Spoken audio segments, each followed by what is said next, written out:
We love ginger beef. It's one of our favorite dishes to order when we go to a Szechuan restaurant. This is a new and improved version compared to my last attempt. Hey everyone, I'm Flo. Dude is behind the camera, and we are all about simple food, simple faith. All written recipes are available to my patrons on Patreon. This recipe is new and improved because last time I tried using a wet batter in the air fryer, and that was not such a great idea. It made such a mess. And I don't think I need to use that wet batter to get a good crisp on this beef in the air fryer. So let's show you how we're doing it this time. I have about a pound of flank steak. Flank is often used in Chinese cooking. It has obvious grain that goes in one direction, and when we're slicing, I'm just cutting this into smaller sections so that it's easier to slice. We cut across the grain so that it's easy to chew. And I did try putting this into the freezer for about half an hour so that it's easier to slice, but when we're filming, it takes longer to get set up than we think.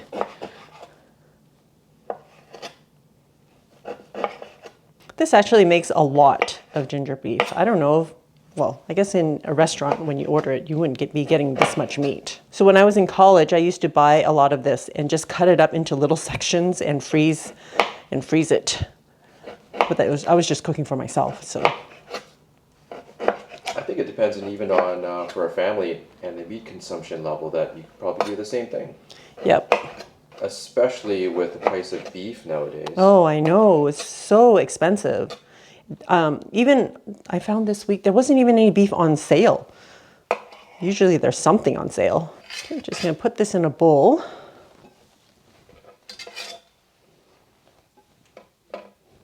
And season it with about, let's see, maybe a tablespoon of soy sauce.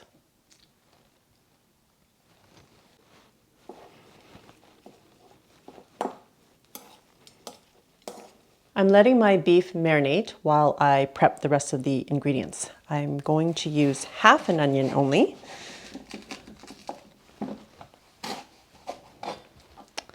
just going to slice it into thin slices.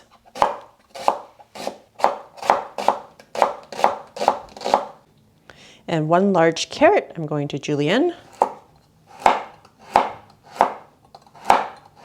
And julienne just means in little matchsticks.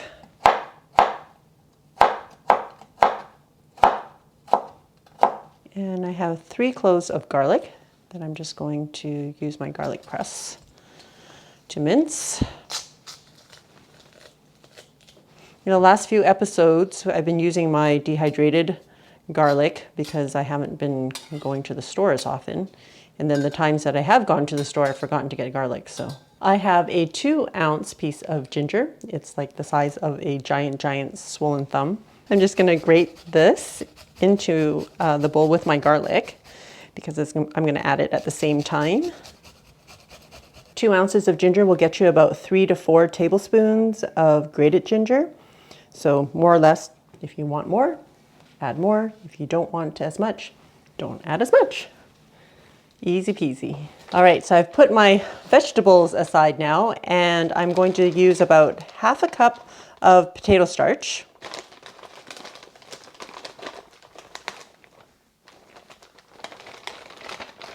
I always find when recipes are asking you to dredge something in flour, they always start with a cup, and that makes no sense to me because I always end up tossing out like so much of it. So start with half a cup, and if you need more, add more. Otherwise, you're just wasting. Just going to add my beef in here a little bit at a time. Just dredge till they're lightly coated. I'm just going to dump them in here.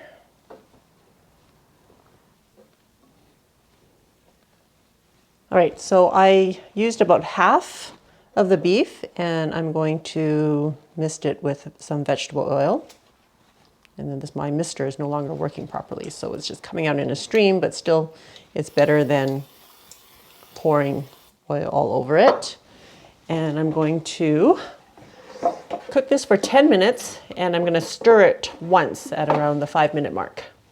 So we're gonna do this in 2 batches.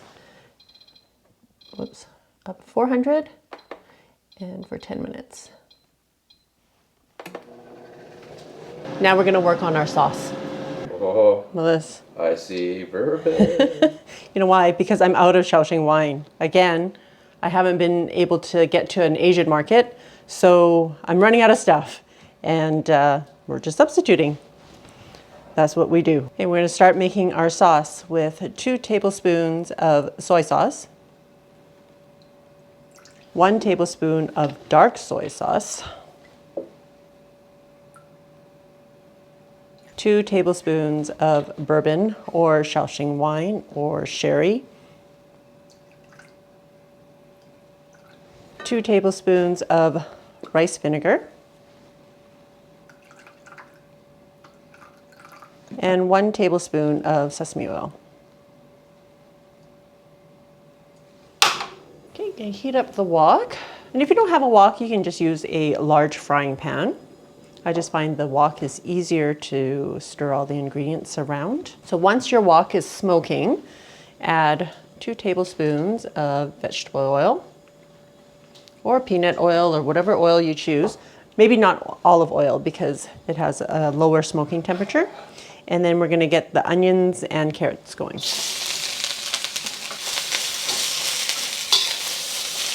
Okay, we're gonna cook this for about 3 minutes. Just until it kind of softens a bit. Okay, so this is the first batch. It's looking super crispy. I'm just gonna take this out and get the second batch going. So I have my second batch of beef going. And I'm gonna add the ginger and garlic. And we're gonna stir this for about 30 seconds. Just until you start to smell the fragrance of the ginger and the garlic being cooked. Oh, it smells so good. I'm just making a little hole in the middle, the veggies. I'm gonna pour my sauce in.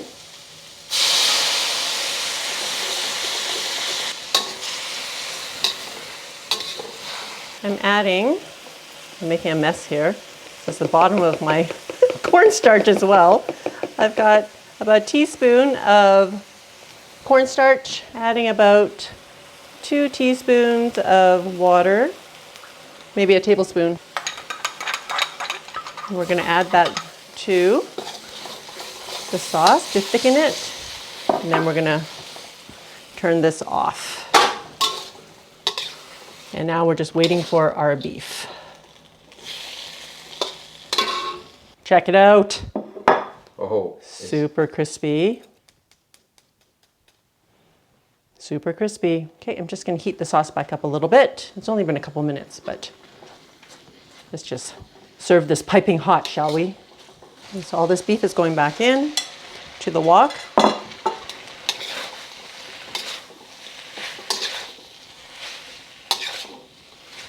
All right, check it. Oh, it looks so good.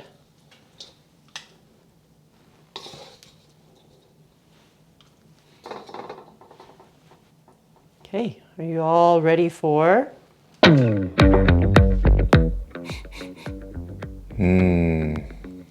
I was just talking about that ginger wafting through the air. And more than the ginger, there's a lot of stuff going on here. See if I can remember the flavor. Compare it to version 1.0 with the wet batter. I'm pretty sure it's going to be a marked difference. Okay, you know, ginger beef is one of those things that when the first time I tried it and the first bite, of course in a restaurant they can like double fry things in oil and all that, so it's got max crispiness, but the first bite it was like boom, mind blown. Dude, maintain that core crispiness, taken in that sauce. So much better than 1.0. Really? Awesome. Because the wet batter in 1.0 never had a chance to get crispy. That's meant for deep frying in oil. Yeah, the air fryer was new to us at that time, so it was a learning process. But now that I've figured out how to like really make meat crispy and add a sauce afterwards to get that restaurant kind of taste and feel. After you have had the second bite, you get that heatiness of the ginger just in your mouth, and you can still have the texture of the ginger and the garlic, and then you add in the carrots that are cooked nicely, not left too raw, with the onions as well. Oh, I mean, not even adding rice yet. This is like, good. Lots of good flavor. Awesome, thanks, dude. It looks way better than the first version too, I think. Or maybe not, I don't know. Anyways, it's simpler, and that's what we're all about. Making things as simple as possible, maximum flavor, easy recipes, and that's what we want to share with you. For more easy recipes just like these, I'll see you over there.